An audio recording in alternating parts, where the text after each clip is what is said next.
Do you remember the really popular meme where a TV character complains about living through the hottest summer of his life and his father tells him that this is the coldest summer for the rest of his life? It seems likely that this meme is our reality now.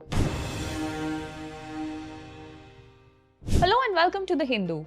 I am Priyali Prakash and you're watching Tipping Point, our weekly show where we discuss climate events. Our main story today is the unusually early heat waves in India this year.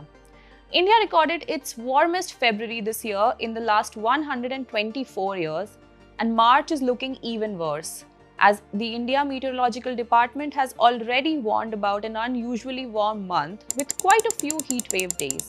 Most parts of the country, except for some in the southern parts of peninsular India and some in northeast India, are likely to experience above normal monthly maximum temperatures in March.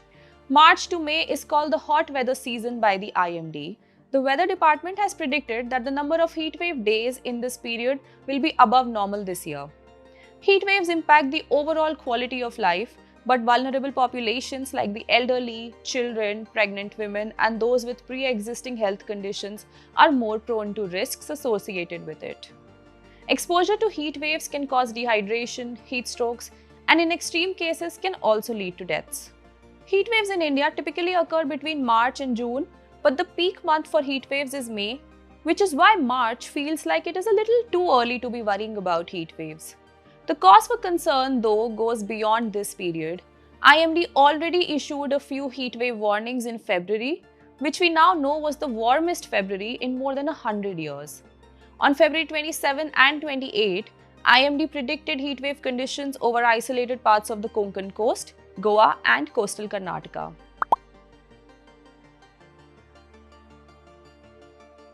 Heat alerts are usually divided into 4 categories. Green represents a normal day. Yellow is cautionary, where heat is tolerable for the general public, but vulnerable groups can be at risk.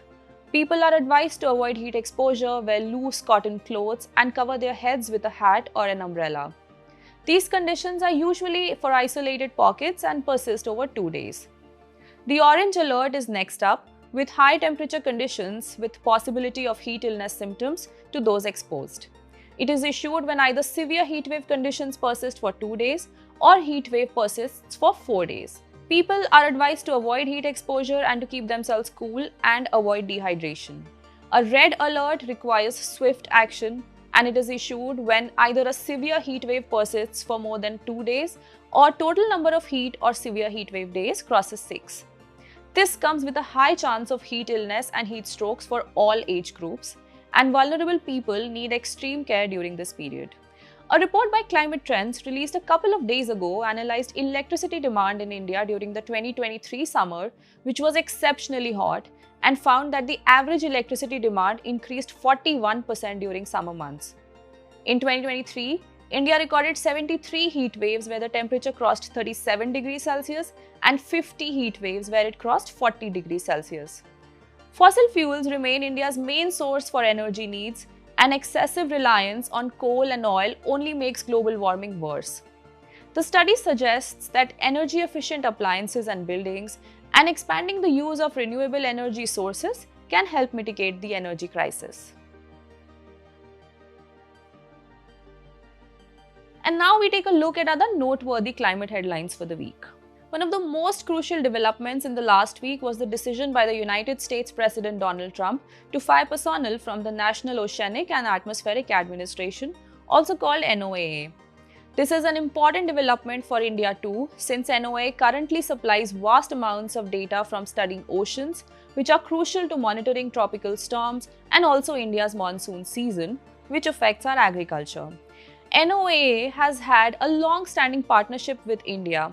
In 2021, the NOAA and India's Ministry of Earth Sciences updated this partnership for improved weather and climate prediction. The Research Moored Array for African, Asian, Australian monsoon analysis and prediction was designed to study the Indian Ocean's role in monsoons, and the first buoys for the project were deployed by NOAA in 2004. In a statement to the Press Trust of India, climate scientist Roxy Matthew Cole of the Indian Institute for Tropical Meteorology said that Trump's move is a direct threat to climate resilience, research, and preparedness worldwide.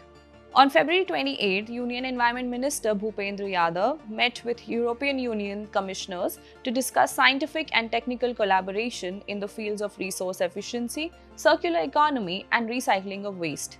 The commissioners were part of a delegation led by European Union President Ursula von der Leyen, which visited India for 2 days. Last week, the United States skipped a meeting of the Intergovernmental Panel on Climate Change in China.